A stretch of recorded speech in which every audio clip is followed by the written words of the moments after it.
O Senhor esteja convosco. Ele está no meio de nós. Proclamação do Evangelho de Jesus Cristo, segundo Lucas. Glória a vós, Senhor.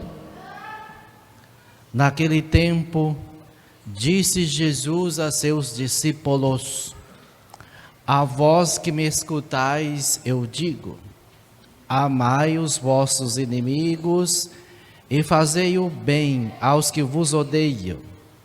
Bendizei os que vos amaldiçoam e rezai por aqueles que vos caluniam. Se alguém te der uma bofetada numa face, oferece também a outra.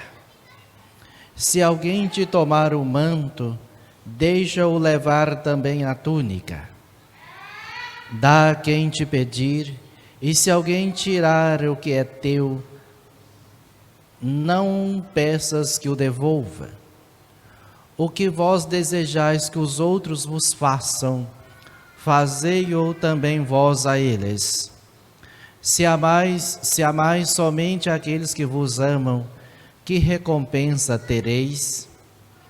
Até os pecadores amam aqueles que os amam.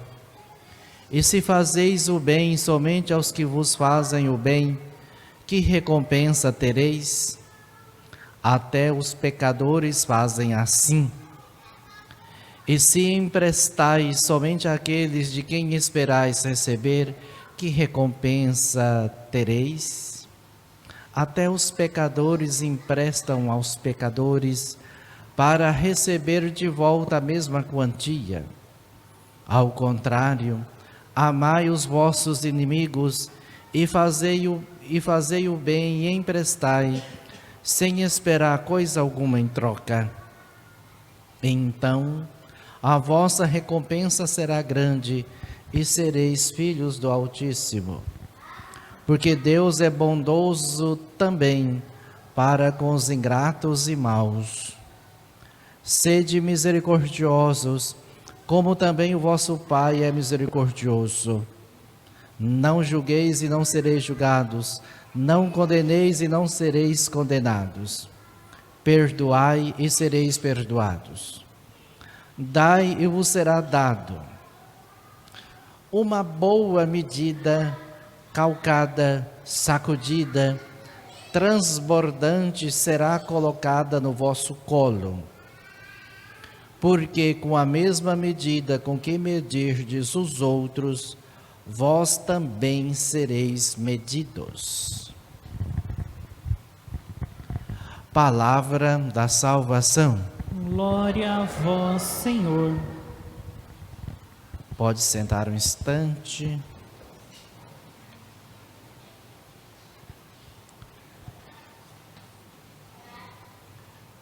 Meus queridos irmãos, me chamou bastante a atenção a primeira leitura e me veio uma reflexão que há muito tempo atrás eu fiz comigo mesmo. E até onde eu sei que eu pude pesquisar, né? Na Sagrada Escritura tem 3 personagens ou 3 pessoas muito magoadas, né? Com uma mágoa e um ressentimento muito grande no coração. 3 pessoas, pode ser que tenha mais, mas eu localizei essas 3. A primeira pessoa muito magoada e muito ressentida na Bíblia é Sara, né? A esposa de Abraão. Porque diante da promessa feita ao seu esposo, que uma descendência sairia dele, e ela sendo estéril e eles de idade avançada, como era costume, ela entregou, né, a sua escrava Agar para Abraão para ter o filho, e teve Ismael, né? Quando Ismael nasce, Deus fala assim: não é desse jeito, é de você mesmo. Mas como? Sou estéril. E depois, quando Ismael nasce, E depois que ela fica grávida de Isaque, começa todo um ressentimento contra Agar. Mas ela mesma, a Sara mesma arrumou a confusão e ela mesma ficou magoada. Então houve uma grande mágoa também de Agar e também com Abraão. Então essa é a primeira pessoa muito magoada na Sagrada Escritura. A segunda pessoa muito magoada, com muita mágoa, com muito ressentimento, Sara, por exemplo, Sara mudou. Sara se deixou curar pela graça de Deus. Essa segunda não, e o terceiro que eu vou falar também não. A segunda pessoa magoada da Sagrada Escritura é Herodíades, né? A esposa, que na verdade não era esposa, né? Era a esposa do irmão de Herodes, né? Que Herodes tomou do seu irmão Filipe, né? Então Herodíades era muito magoada, guardava um sentimento horrível contra quem? João Batista, né? E nós conhecemos a história, né? Ela foi guardando tanto ressentimento, tanta mágoa, que no momento oportuno, com a sua filha, né, dança para Herodes, né, e a filha sem personalidade nenhuma, que foi perguntar para a mamãezinha, né, o que precisava fazer, né, mãe, o que é que eu peço para Herodes? E Herodes, e preste bem atenção, não é o evangelho em questão, mas Herodes diz assim para a Salomé, né, que é o nome da filha de Herodíades: como a sua dança agradou ao Herodes e aos convivas, ele disse assim: peça o que quiseres, mesmo que seja a metade do meu reino. E o reino de Herodes não era pequeno, era grande. Peça o que quiseres, e ele deu a dica, né? Peça o que quiseres, mesmo que seja a metade do meu reino. A filha Salomé vai até a sua mãe e pergunta: o que eu peço, mãe? A cabeça de João Batista.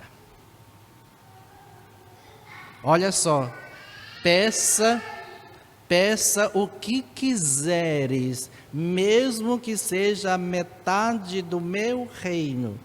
Eu sempre digo assim que Herodíades e Salomé poderiam ser rainhas, se livrar de Herodes, que era amante dela, e ser rainha as duas, mas por causa da mágoa, perdeu a oportunidade de ser rainhas. Pediu a cabeça de João Batista. A terceira pessoa magoada da Sagrada Escritura é meu xará, né? É o rei Saul. O rei Saul aqui, muito magoado, com o coração cheio de inveja e cheio de ciúmes por Davi. Olha só o que um coração magoado é capaz de fazer. A gente viu Sara, a gente viu Herodíades e agora vamos ver o rei Saul. Veja só o que um coração magoado foi capaz de fazer. Olha só. Saul pôs-se em marcha. Preste bem atenção nos detalhes. Saul pôs-se em marcha e desceu ao deserto de Zif. Preste muita atenção. Vinha acompanhado de 3.000 homens, escolhidos de Israel, né, para procurar Davi no deserto de Zif. Ou seja, Saul tinha mágoa, tinha inveja, tinha ciúme de Davi e procurava matar Davi por ciúme. E Davi fugiu para o deserto de Zif. E Saul, morrendo de inveja, ele junta 3.000 homens simplesmente para procurar Davi. E vocês, não sei se vocês prestaram atenção na leitura, sabe quantas pessoas estavam com Davi? Vocês prestaram atenção? Saul, com o coração cheio de inveja, cheio de ciúme, de mágoa, de ressentimento contra Davi, juntou 3.000 homens para matar Davi. E Davi no deserto de Zif estava acompanhado de quantas pessoas? Uma. Que é o seu amigo aqui, Absai, ou Absai, como queira. Então veja só, meus queridos irmãos e irmãs, o que um coração magoado, um coração distanciado de Deus, um coração afastado de Deus, um coração assim escurecido, né? E um coração ferido porque está longe de Deus, não percebe a graça de Deus. E assim somos nós. Nós com o coração magoado, com o coração ressentido, nós não percebemos a graça de Deus ao nosso lado. Nós não percebemos o que Deus está fazendo conosco. Nós só enxergamos o nosso ódio. Nós só enxergamos a nossa mágoa. Como Herodíades, ela não enxergou, isso aqui é reflexão minha, talvez Deus estava falando para ela, olha só Herodíades, você tem a oportunidade de ser rainha, olha só que nessa confusão toda que você pode ganhar, mas preferiu a cabeça de João Batista. Saul era rei, era ungido, né? E ele colocou, por causa da sua mágoa, do seu ressentimento, ele colocou em perigo o seu trono. Ele colocou em perigo todo o reinado, porque ele simplesmente pega os 3.000 homens, ou seja, todo o seu exército, simplesmente para procurar Davi, e deixa o seu reino, deixa o seu palácio em perigo por causa de mágoa. Quantas das vezes, por causa da nossa mágoa, do nosso ressentimento, nós colocamos em perigo a nossa vida, colocamos em risco, em perigo a eternidade, colocamos em perigo o céu, o perigo de perder o céu, ou melhor dizendo, por causa da mágoa. Porque a mágoa e ressentimento não faz parte do ser humano. Porque não foi assim que Deus criou. O Senhor nos criou a sua imagem e a sua semelhança para amar. Amar e ser amado. Porque nós somos a imagem de Deus. E a imagem de Deus é exatamente isso, amar e ser amado. Mas um coração que busca a graça de Deus, que consegue enxergar a graça de Deus, não vê desta maneira, não é? Mas depois aqui no Evangelho, a gente vê, depois eu volto na primeira leitura de novo. Aqui no Evangelho, Jesus está com o discurso de amar os inimigos. Olha logo bem no começo do Evangelho.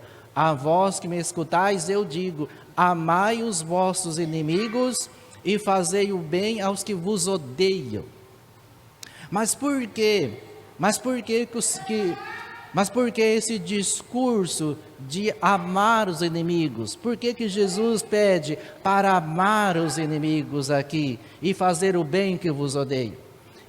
Em outras palavras, Jesus quer dizer assim: ame os vossos inimigos, porque se vocês não amarem, vocês vão se tornar iguais ou piores do que eles, porque fomos feitos para amar. E somos a imagem e semelhança de Deus, né? Amar os inimigos aqui significa amar como Deus ama. Como a gente vai ver aqui também, logo mais para frente do Evangelho, né? Vai dizer aqui no versículo, na metade do versículo 35, né? Porque Deus é bondoso. Porque Deus é bondoso também para com os ingratos e maus. porque Deus é bondoso também para os ingratos e os maus, né? Então, para amar os inimigos, aqui que Jesus pede, é justamente amando o inimigo, nós vamos nos assemelhando ao Senhor, porque o Senhor nos ama, ama também os ingratos e maus. E quando nós amamos o inimigo, os inimigos, nós estamos amando como Deus. Sabe por quê? Muito simples, porque nós, por causa dos nossos pecados, nós somos inimigos de Deus. Ah, mas é isso mesmo que vocês estão ouvindo. Por causa do pecado, nós somos inimigos de Deus, e Ele continua nos amando do mesmo jeito. Nós somos ingratos, nós somos maus, quanta ingratidão do nosso coração, e o Senhor continua nos amando do mesmo jeito, de maneira eterna. Então, o Senhor amar os inimigos significa amar com o amor de Deus, amar como Deus ama, como vai mostrar nesse mesmo evangelho. Ao contrário, amai os vossos inimigos, fazei o bem e emprestai, sem esperar coisa alguma em troca. Então a vossa recompensa será grande, e sereis filho do Altíssimo. Então, para ser filho do Altíssimo, para ser santo como Deus é, misericordioso como Deus é, precisamos amar do jeito que Ele ama, e Ele ama, e Ele ama cada um de nós. Ele ama também os ingratos e maus. Então, que o Senhor hoje nos dê a graça de amar, né? Amar com o amor de Deus, amar como Ele ama. Que assim seja.